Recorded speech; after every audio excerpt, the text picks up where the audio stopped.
Hello everyone, इस video में हम 10th क्लास साइंस के लेसन 6 जैव प्रक्रम के क्वेश्चन आंसर्स करेंगे। इस वीडियो में हम वो क्वेश्चन आंसर्स करेंगे जो लेसन के लास्ट में आते हैं।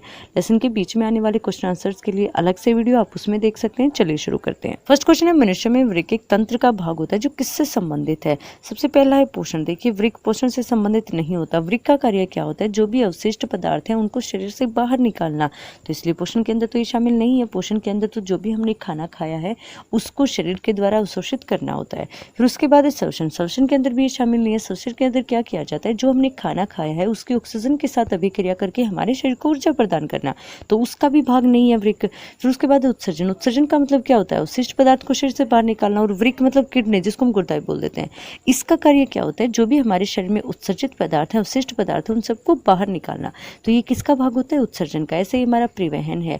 परिवहन के अंदर क्या होता है? एक जगह से दूसरी जगह पर पोषक तत्व और ऑक्सीजन को पहुंचाना, और जो अवशिष्ट पदार्थ है उनको दूसरे हिस्से तक पहुंचाना, तो वो परिवहन के अंदर शामिल किया जाता है। तो इसलिए हमारा आंसर क्या हो जाएगा? सी हो जाएगा। नेक्स्ट क्वेश्चन है, पौधों में जाइलम उत्तरदायी है। पौधों के अंदर दो तरह के उत्तर कार्य करते हैं, एक तो जाइलम और एक फ्लोएम। जाइलम जल को एक जगह से दूसरे तक पहुंचाने का काम करता है, और फ्लोएम जो खाना होता है, मतलब प्रकाश संश्लेषण की क्रिया के बाद जो सुक्रोज बना है उसको एक जगह से दूसरे जगह तक पहुंचाने का कार्य करता है। तो अब यहाँ जाइलम का कार्य क्या हो जाएगा? जल का वहन करना। आप इसको याद भी ऐसे रख सकते हो। देखिए, जाइलम और जय दोनों में सेम आवाज आ रही है, जाइलम जल। तो जाइलम किसको लेकर जाएगा? जल को। फ्लोएम किसको लेकर जाएगा? फल को। तो इस तरह से आप याद रख सकते हो। नेक्स्ट क्वेश्चन है, स्वपोषी पोषण के लिए क्या आवश्यक है? तो पहले हमें स्वपोषी के बारे में पता होना चाहिए। जो अपना भोजन स्वयं बनाते हैं वो स्वपोषी के अंदर शामिल किए जाते हैं। तो अब अपना भोजन स्वयं कौन बनाते हैं? पौधे। तो उसके लिए क्या जरूरत होती है? कार्बन डाइऑक्साइड और जल की, साथ में क्लोरोफिल के, साथ में सूर्य का प्रकाश, इन सबकी ही जरूरत हमें पड़ती है। अगर इनमें से कोई एक भी चीज अनुपस्थित है तो पौधे अपना भोजन स्वयं नहीं बना सकते, क्योंकि उनके अंदर प्रकाश संश्लेषण की क्रिया नहीं होगी। तो स्वपोषी जो पोषण होता है वो प्रकाश संश्लेषण की क्रिया के बाद ही होता है, और प्रकाश संश्लेषण की क्रिया के लिए तीनों ही चीजें जरूरी, चारों चीजें जरूरी हैं। तो इसलिए हमारा आंसर हो जाएगा उपरोक्त सभी। नेक्स्ट क्वेश्चन है, पाइरुवेट के विखंडन से यह कार्बोहाइड्रेट, जल तथा ऊर्जा देता है। यह क्रिया कहाँ पे होती है? हमारे शरीर के अंदर जब हमने कार्बोहाइड्रेट को ग्रहण किया अनाज वगैरह के रूप में, तो छोटी आंत के अंदर वो किस में बदल गया? ग्लूकोज के अंदर।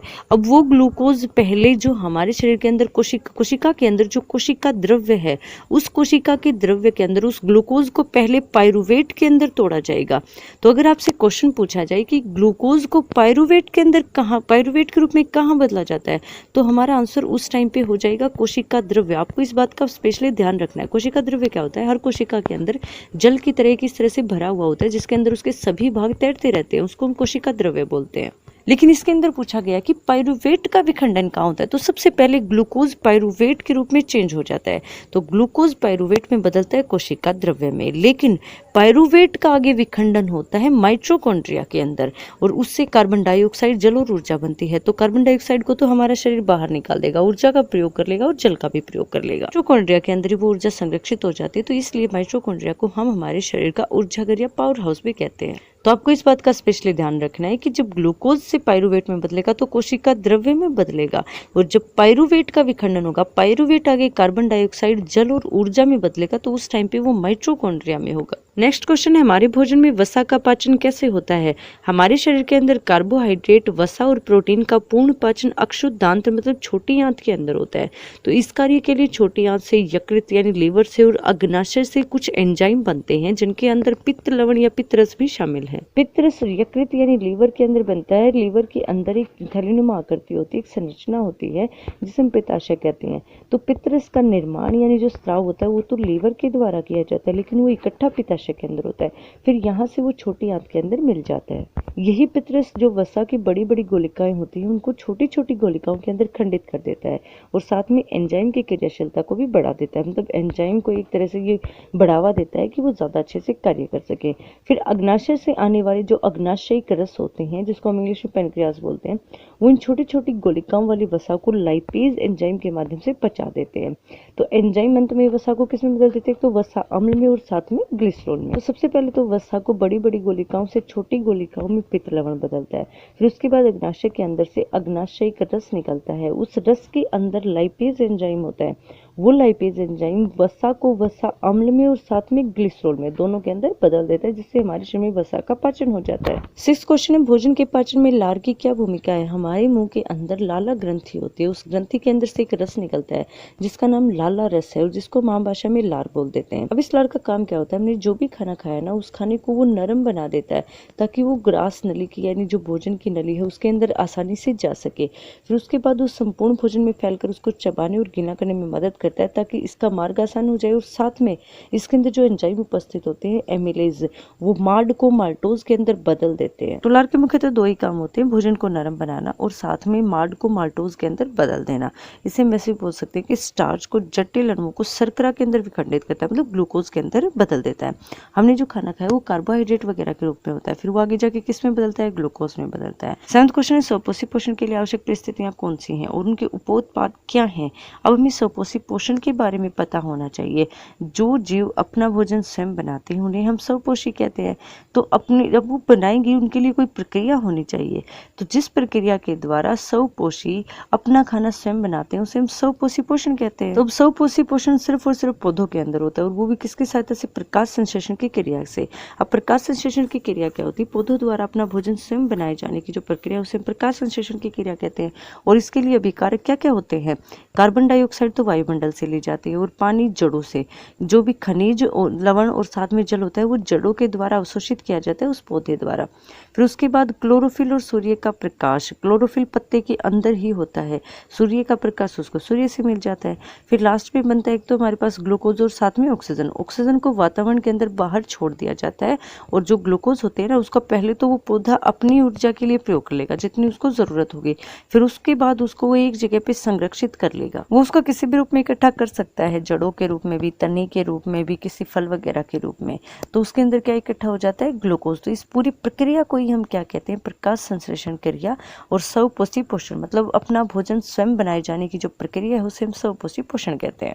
8वां क्वेश्चन है, वायवीय तथा अवायवीय श्वसन में क्या अंतर है? कुछ जीवों के नाम लिखे जिनमें अवायवीय श्वसन होता है। तो हम इसको आसानी से इस तरह से लिख सकते हैं कि ऑक्सीजन की उपस्थिति में जो श्वसन होगा वो वायवीय है, ऑक्सीजन की अनुपस्थिति में जो श्वसन होगा वो अवायवीय है। इसके अंदर गैसों का आदान प्रदान वातावरण से होता है, जबकि इसके अंदर गैसों का आदान प्रदान नहीं होता। उसके अंदर अवायवीय है, ऑक्सीजन की जरूरत ही नहीं पड़ी तो गैसों का आदान प्रदान कहाँ से होगा? फिर इसके अंदर देखिए, इसके अंदर ऑक्सीजन के साथ रिएक्शन हुआ है, रासायनिक अभिक्रिया हुआ है। तो इस श्वसन के उपरांत कार्बन डाइऑक्साइड और जल उत्सर्जन के रूप में मतलब उत्पाद बनते हैं। ये रासायनिक अभिक्रिया होने के बाद लास्ट में कार्बन डाइऑक्साइड और पानी बनेंगे। लेकिन यहाँ पे कार्बन डाइऑक्साइड और साथ में C2H5OH, अब ये जो फॉर्मूला होता है ना, ये एथेनॉल का या एल्कोहल का होता है। तो इसलिए यहाँ पे कार्बन डाइऑक्साइड के साथ एथेनॉल या एल्कोहल बनता है। ये किण्वन की प्रक्रिया के अंदर सारा इसी का यूज किया जाता है। अगर आपसे पूछा जाए कि एथेनॉल को बनाने के लिए किस विधि का प्रयोग किया जाता है, तो वो अवायवीय श्वसन होता है। ऑक्सीजन की उपस्थिति में किसी पदार्थ को सड़ाया जाता है एक तरह से, फिर उसके बाद एथेनॉल का निर्माण हो जाता है जिसके अंदर उसमें नशीले पदार्थों के अंदर इसका प्रयोग किया जाता है, शराब वगैरह के अंदर। फिर उसके बाद हमारे पास इसके अंदर जो ऊर्जा की मात्रा होती है ना वो ज़्यादा होती है। हमारे शरीर के अंदर वायवीय श्वसन ही होता है ऑक्सीजन की उपस्थिति में, क्योंकि हमारे शरीर को ज़्यादा ऊर्जा की जरूरत होती है, तो इसलिए जो वायवीय श्वसन होता है उसके अंदर ऊर्जा की मात्रा ज़्यादा होती है। फिर यहाँ पे जो हमारा अवायवीय श्वसन है उसके अंदर ऊर्जा की मात्रा काफ़ी कम होती है। इसके अंदर तो 2 ATP के आसपास ऊर्जा होती है, जबकि हमारे शरीर के अंदर 38 ATP ऊर्जा बनती है, 38 ATP। अवायवीय श्वसन बहुत ही कम जगह होता है, वायवीय श्वसन ज़्यादा होता है। ये कुछ पौधों की जड़ों में होता है, कुछ कीड़े वगैरह में होता है, या कुछ जानवरों की मांसपेशियों में होता है, या कुछ सूक्ष्म जीवों में, किण्वन वगैरह की प्रक्रिया के अंदर भी ये होता है। तो ये बहुत ही कम होता है। बस आपको फर्क समझ में आ जाना चाहिए कि वायु की उपस्थिति में होगा वो वायवीय और वायु की अनुपस्थिति में होगा वो अवायवीय। वायु से मतलब हमारा यहाँ है ऑक्सीजन। नेक्स्ट क्वेश्चन है, गैसों के अधिकतम विनिमय के लिए कोशिकाएं किस प्रकार अभिकल्पित हैं? हमारे फेफड़ों के अंदर अगर हम सबसे छोटी इकाई की बात करें तो वो कोशिका ही होती है। ये गुब्बारे जैसी एक संरचना होती है जो गैसों के आदान प्रदान करने में सहायक होती है। कोशिकाओं की जो संरचना होती है ना वो इस तरह से होती है कि ये कम से कम जगह में आ जाए। जैसे मान लीजिए इस तरह से है, तो जब हम अपने फेफड़ों के अंदर हवा भरते हैं तो ये कोशिकाएं चारों तरफ फैल जाती हैं इस तरह से। तो फैलने की वजह से इनके अंदर हवा भर जाती है और इसके लिए अब यहाँ देखिए इतनी सारी सारी जगह मिल गई हमें गैसों का आदान प्रदान करने के लिए। तो उसके बाद इस तरह से ये कुपिका आसानी से कार्बन डाइऑक्साइड और ऑक्सीजन का आदान प्रदान करती है। मैं उसके बारे में भी आगे आपको बता दूंगी।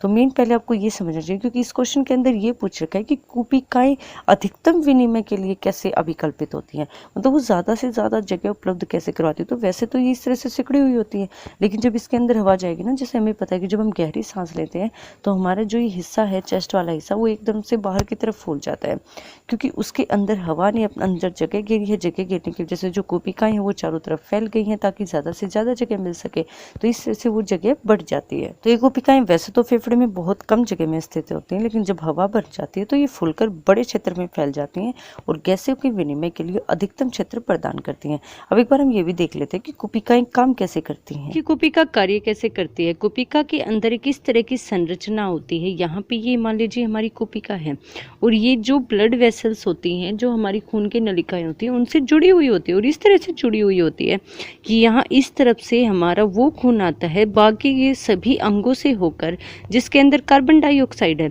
तो वो कार्बन डाइऑक्साइड तो ये कोशिका अपने अंदर सोख लेगी, और जो हम एयर बाहर से ले रहे हैं उसके अंदर से ये ऑक्सीजन इस तक पहुंचा देगी।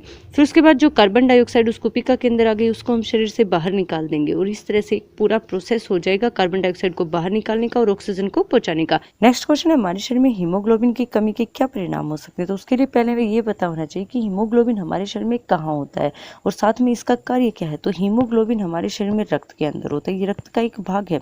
अब इसका काम क्या होता है, ये ऑक्सीजन के साथ मिलकर ऑक्सी हीमोग्लोबिन का एक टेम्परेरी सा बॉन्ड बना देता है, आबंध बना देता है।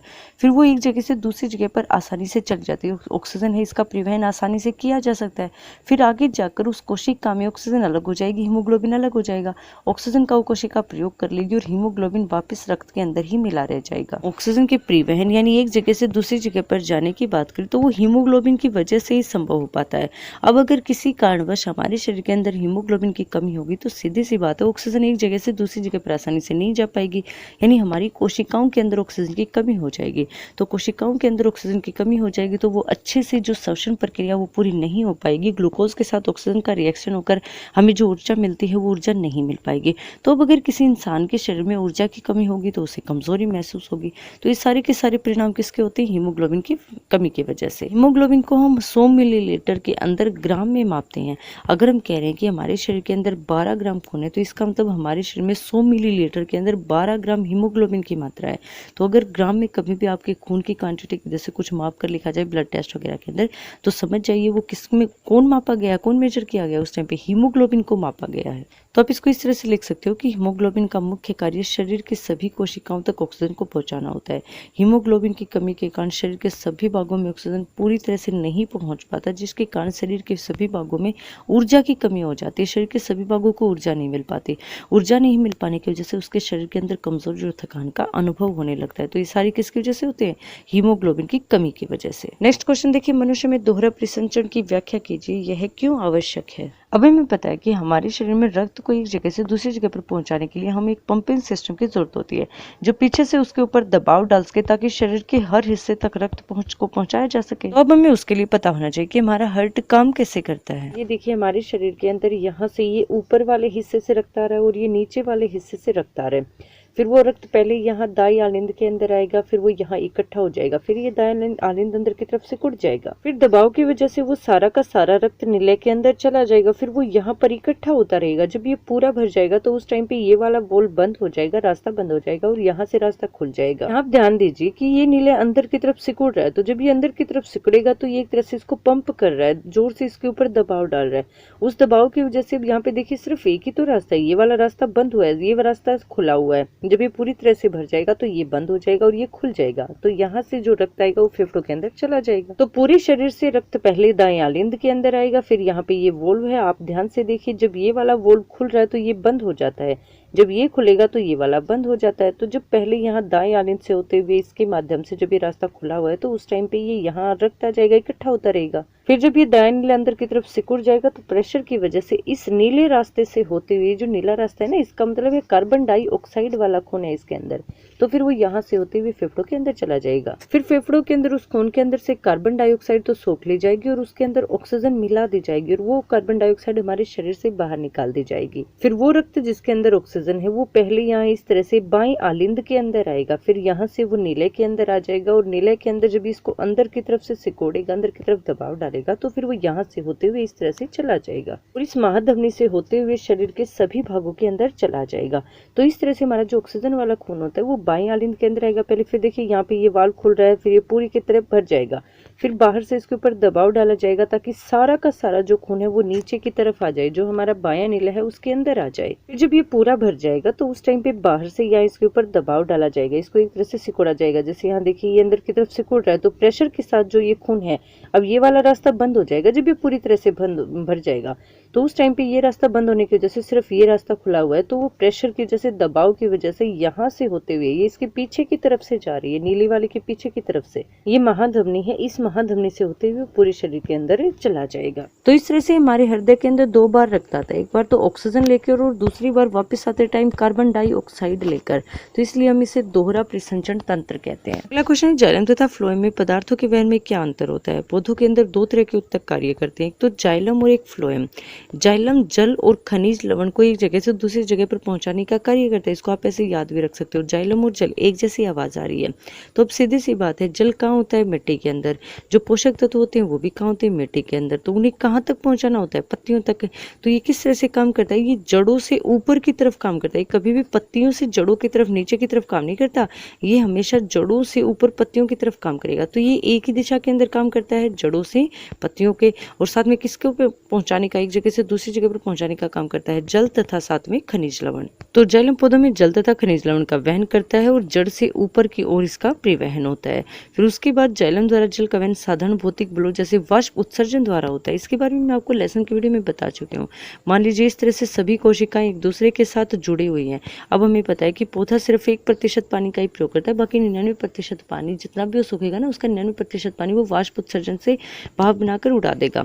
तो अब यहाँ पे कोई पत्ती है, वो वाष्प उत्सर्जन कर रही है, वाष्प उत्सर्जन मतलब पानी का भाप बनाकर बाहर उड़ा रही है वातावरण के अंदर, तो ये जगह खाली हो जाएगी, यहाँ पे पानी अब नहीं है, तो यहाँ वाला पानी यहाँ जाएगा। सारी की सारी कोशिकाएं एक दूसरे के साथ जुड़ी हुई है पौधे की, तो अब ये इसकी जगह ले लेगा, यहाँ का पानी इसकी जगह ले लेगा, तो इस तरह से ये एक दूसरे के साथ जगह लेते जाएंगे और पानी ऊपर की तरफ प्रवाहित होना शुरू हो जाएगा।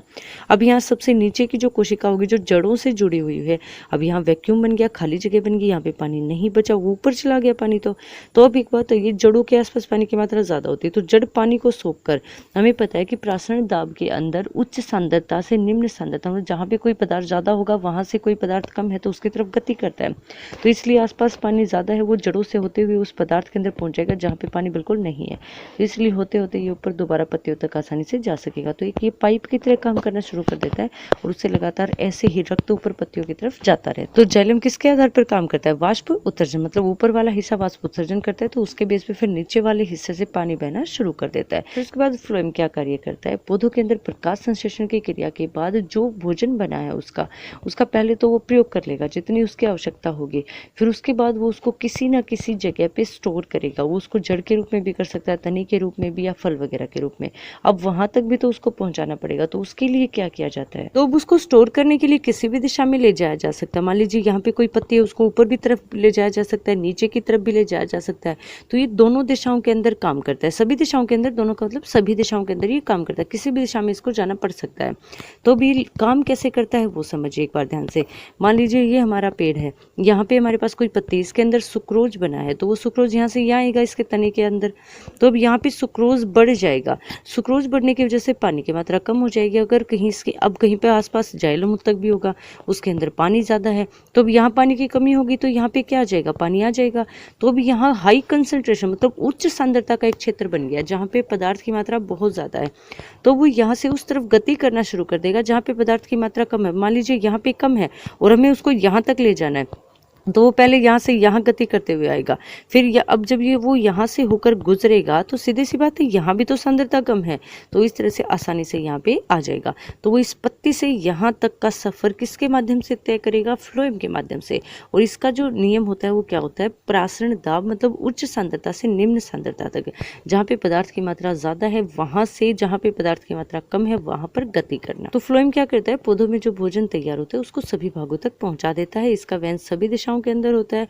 फ्लोएम द्वारा भोजन के वहन में जो ऊर्जा खर्च होती है ना, वो एटीपी के रूप में होती है। तो पौधे को भी तो एक जगह से दूसरी जगह पर पहुंचाने के लिए अपने दैनिक कार्य करने के लिए ऊर्जा की जरूरत पड़ती है। तो पहले तो वो ऊर्जा उसमें खर्च हो जाएगी, फिर जो बचेगा ना, उस बची हुई को स्टोर करेगा वो पौधा। नेक्स्ट क्वेश्चन है, फुफ्फुस में कोशिकाओं के तथा वृक्क में वृक्काणु यानी नेफ्रॉन की रचना और कार्यविधि की तुलना कीजिए। अब हमें कंपैरिजन करके बताना है कि दोनों के अंदर क्या डिफरेंस है। देखिए, किसी फेफड़े की सबसे छोटी इकाई की बात करें तो वो कोशिका होती है, अगर किसी वृक्क यानी किडनी की सबसे छोटी इकाई की बात करें तो वृक्काणु होती है। इन दोनों में लगभग सेम बात ये होती है कि दोनों ही रक्त की सफाई करती हैं। ये रक्त में से कार्बन डाइऑक्साइड को सोख लेगी और उसके अंदर ऑक्सीजन मिला देगी। ये रक्त के अंदर जो भी अवशिष्ट पदार्थ है, उन सभी अवशिष्ट पदार्थों को सोख लेगा। अब हम एक एक करके देख लेते हैं कि दोनों कार्य कैसे करते हैं। देखिए, कोशिका कार्य कैसे करती है। कोशिका के अंदर किस तरह की संरचना होती है। यहाँ पे ये मान लीजिए हमारी कोशिका है, और ये जो ब्लड वेसल्स होती हैं, जो हमारी खून की नलिकाएं होती हैं, उनसे जुड़ी हुई होती है। तो अब यहाँ पे इस कोशिका के आसपास का जो एरिया है, जो भाग है, इसके अंदर कार्बन डाइऑक्साइड तो इस कोशिका के अंदर आ जाएगी। जो पूरे शरीर के सभी भागों से कार्बन डाइऑक्साइड आई है, वो कोशिका के अंदर चली गई, और जो बाहर हवा है, उसके अंदर से जो ऑक्सीजन आई है, वो इसने कोशिका ने सोख कर उस खून के अंदर उसको मिला दिया, ब्लड के अंदर उसको मिक्स कर दिया। फिर उसके बाद जो कार्बन डाइऑक्साइड उस कोशिका के अंदर आ गई, उसको हम शरीर से बाहर निकाल देंगे, और इस तरह से पूरा प्रोसेस हो जाएगा कार्बन डाइऑक्साइड को बाहर निकालने का और ऑक्सीजन को पहुंचाने का। नेफ्रॉन यानी वृक्काणु हमारे शरीर का जो उत्सर्जन तंत्र होता है ना, उसका एक बहुत इंपॉर्टेंट पार्ट होता है। ये हमारी किडनी का एक छोटी इकाई के रूप में होता है। जैसे हमारे फेफड़ों के अंदर कोशिका होती है, वैसे ही बिल्कुल सेम हमारी किडनी के अंदर या वृक्क, जिसको हम गुर्दा भी बोल देते हैं, उसकी इकाई होता है। अगर हम इसके सभी भागों की बात करें तो इस तरफ से, यहाँ से इसके अंदर ये जो हमारे वृक्क धमनी की शाखा है वो आ रही है, और दूसरी तरफ से इस तरह से निकल रही है। ये हमारा होता है वोमन संपुट। इसके अंदर क्या होता है, इसके अंदर यहीं से छनन होना शुरू हो जाता है, फिल्ट्रेशन होनी यहीं से शुरू हो जाती है। इसके अंदर सबसे पहले जो भी अवशिष्ट पदार्थ हैं वो सोख लिए जाते हैं, फिर वो आगे के रास्ते में इस तरह से यहाँ जाते हैं। ये हमारा जो होता है ना, ये लूप होता है। इसका काम क्या होता है, देखिए, जब हमारे शरीर के अंदर ब्लड से अवशिष्ट पदार्थ अवशोषित किए जाते हैं, तो उसके साथ काफी मात्रा में पानी भी अवशोषित कर लिया जाता है। तो अगर वो सारे का सारा पानी शरीर से बाहर निकाल दिया जाएगा तो हमारे शरीर के अंदर पानी की कमी हो जाएगी। तो इसलिए ये रूप की आकृति होती है, ताकि ज्यादा जो भी एक्स्ट्रा पानी है ना, जितने की हमें जरूरत है, हमारे शरीर को जरूरत है, उसको शरीर के अंदर दोबारा से सोख लिया जाएगा, उसको दोबारा से पुनर्अवशोषित कर लिया जाएगा। अब इसकी आकृति इस तरह से टेढ़ी मेढ़ी क्यों है, उसका कारण क्या होता है। मान लीजिए इस तरह से एक पाइप है, इसके अंदर से कुछ पानी वगैरह जा रहा है, तो वो कम से कम अवशोषित होगा। लेकिन अगर उसको हम इस तरह से मोड़ के कर देंगे तो उसको ज्यादा से ज्यादा जगह मिल जाएगी उस पानी को अवशोषित करने के लिए। तो इस तरह से जो छनन का कार्य होता है वो सबसे पहले वोमन संपुट में होता है, फिर वो आगे जाता है। तो ये जो हेनरी लूप होता है, ये क्या करता है, जो भी अतिरिक्त पानी है उसको दोबारा से सोख लेता है, फिर उसको आगे इस तरह से संग्राहक वाहिनी के अंदर भेज दिया जाता है। फिर तो हर वृक्काणु के अंदर ये एक संग्राहक वाहिनी होती है। तो यहाँ से जो भी हमारा यूरिन वगैरह वो छनकर इस तरीके से यहाँ आ जाएगा। यहाँ आकर वो अवशिष्ट पदार्थ इकट्ठा हो जाएंगे, और ऐसी ऐसी बहुत सारी संग्राहक वाहिनी मिलकर आगे जाकर उस यूरिन को जहाँ पे उसको इकट्ठा होना वहाँ पे भेज देंगे। तो इस तरह से कोशिका और नेफ्रॉन हमारे शरीर के दो महत्वपूर्ण अंगों की इकाई है। ये फेफड़ों के अंदर होती है और ये हमारे वृक्क के अंदर होती है। काम दोनों का ही रक्त को साफ करना होता है। आई होप आपको सारे क्वेश्चन अच्छे से समझ आ गए होंगे। अगर अभी भी कहीं पे कोई प्रॉब्लम है तो आप मुझे कमेंट करके बता सकते हैं। अगर आपने अभी तक चैनल को सब्सक्राइब नहीं किया है तो चैनल को सब्सक्राइब कर लीजिए। Thank you very much.